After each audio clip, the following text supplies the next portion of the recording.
വണ്ടികൾ എടുക്കാൻ സമയമായോ എന്ന് ചോദിച്ചിട്ടുണ്ടെങ്കിൽ ശരിക്കും സമയമായിട്ടില്ല എന്ന് വേണമെങ്കിൽ പറയാം. കാരണം അതായത് നമ്മുടെ കൺമുമ്പിൽ നടന്ന രണ്ട് റെവല്യൂഷനാണ്. ഒന്ന്, ATM കാർഡ്. പണ്ട് കാലങ്ങളിൽ നമ്മുടെ SBIയുടെ ATM നമ്മുടെ കയ്യിലുണ്ടെങ്കിൽ SBIയുടെ ATMിൽ ചെന്നാൽ മാത്രമാണ് നമുക്ക് പൈസ വിഡ്രോ ചെയ്യാൻ പറ്റുന്ന ഒരു അവസ്ഥയായിരുന്നു. അതിനുശേഷം വന്ന ഒരു ഇതാണ് നമ്മുടെ മൊബൈൽ ഫോൺ. നിങ്ങൾ ഓർക്കുന്നുണ്ടോ? റിലയൻസിന്റെ, ടാറ്റ ഇൻഡിക്കോം അങ്ങനെയുള്ള ഫോണുകളൊക്കെ നിങ്ങൾ ഓർക്കുന്നുണ്ടോ?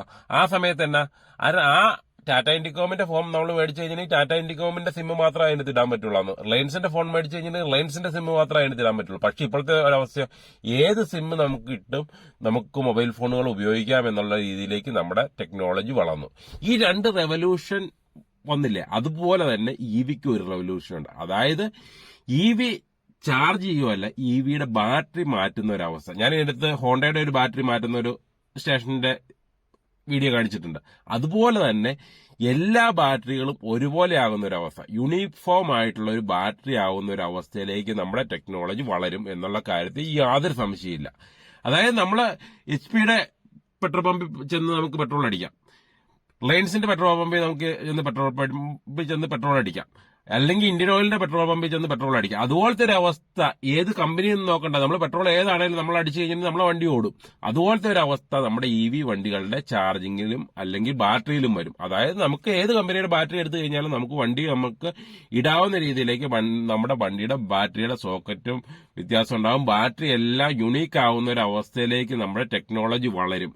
ആ വളർന്നു കഴിഞ്ഞാലാണ് ഒരു സാധാരണക്കാരനെ സംബന്ധിച്ച് EV ലാഭകരമാവുള്ളൂ.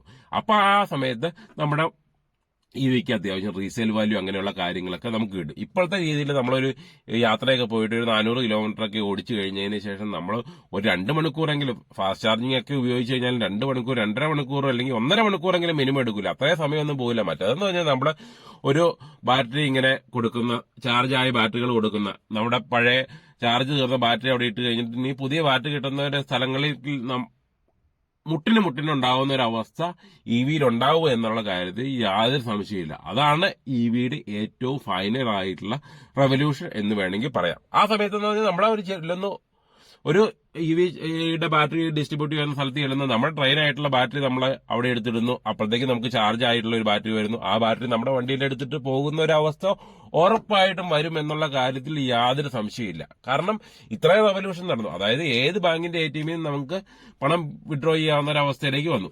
ഏത് കമ്പനിയുടെ സിം ഇട്ട് കഴിഞ്ഞാലും, നമ്മുടെ ഫോണുകളിൽ ഏത് കമ്പനിയുടെ സിം ഇട്ട് കഴിഞ്ഞാലും വർക്കാവുന്ന ഒരു അവസ്ഥ വന്നു. അപ്പൊ ആ ഒരു റെവല്യൂഷൻ, അതുപോലത്തെ ഒരു റെവല്യൂഷനാണ് ഇവിടെയും വരുന്നത്. കാരണം ബാറ്ററി യുണീക്ക് ആവണം, അതിന്റെ ബാറ്ററിയുടെ സോക്കറ്റ് യുണീക്ക് ആവണം, അങ്ങനെയുള്ള അവസ്ഥ. ആ അവസ്ഥയിലേക്ക് നമ്മുടെ EV വണ്ടികളും വരും എന്നുള്ള കാര്യത്തിൽ യാതൊരു സംശയമില്ല. ആ സമയത്താണ് സാധാരണക്കാരൻ, ഒരു മിഡിൽ ക്ലാസ് ഫാമിലിക്ക് നമുക്കറിയാലോ, നമുക്ക് റെവല്യൂഷനിൽ പങ്കെടുക്കാനുള്ള ഒരു കേപ്പബിലിറ്റി കുറവായിരിക്കും. കാരണം നമുക്ക് എന്ന് പറഞ്ഞാൽ നമ്മൾ മേടിക്കുന്ന സാധനം തിരിച്ചു കൊടുത്തു കഴിഞ്ഞപ്പോൾ കുറച്ചെങ്കിലും പൈസ, അത് ഉപയോഗിച്ച് കഴിഞ്ഞിട്ട് കിട്ടുന്നത് കുറച്ചെങ്കിലും പൈസ നമുക്ക് കിട്ടിയാൽ മാത്രമാണ് നമുക്ക് പിന്നെ അടുത്ത ടെക്നോളജിയിലേക്ക് പോകാൻ പറ്റുന്ന രീതിയിലേക്ക് നമ്മൾ വരുള്ളൂ. അങ്ങനെ അതാണ് മിഡിൽ ക്ലാസ് ഫാമിലിയുടെ ഒരു പ്രത്യേകത. അപ്പൊ ആ രീതിയിലേക്ക് നമുക്ക് റീസെയിൽ വാല്യൂ കിട്ടുന്ന ഒരു അവസ്ഥ എന്ന് പറഞ്ഞാൽ ഇങ്ങനെ ഈ ബാറ്ററി നമ്മുടെ സ്വന്തമല്ല, ബാറ്ററി ഇതുപോലെ മുട്ടിന് അതായത് പെട്രോൾ പമ്പ് ഉള്ള പോലെ തന്നെ EV ബാറ്ററികൾ കൊടുക്കുന്ന, ചാർജായ EV ബാറ്ററികൾ കൊടുക്കുന്ന ഒരു അവസ്ഥയിലേക്ക് നമ്മുടെ ടെക്നോളജി എന്ന് വളരുന്നു. ആ സമയത്ത് നമുക്ക് EV എടുത്തു കഴിഞ്ഞാൽ ഒരു കുഴപ്പവും നമുക്ക് ഉണ്ടാവില്ല. ഇപ്പൊ തന്നെ നമുക്കറിയാം, ഓട്ടോമാറ്റിക് വണ്ടികൾ അറിയാം. ഓട്ടോമാറ്റിക് വണ്ടി പണ്ടത്തെ അവസ്ഥ എന്നായിരുന്നു?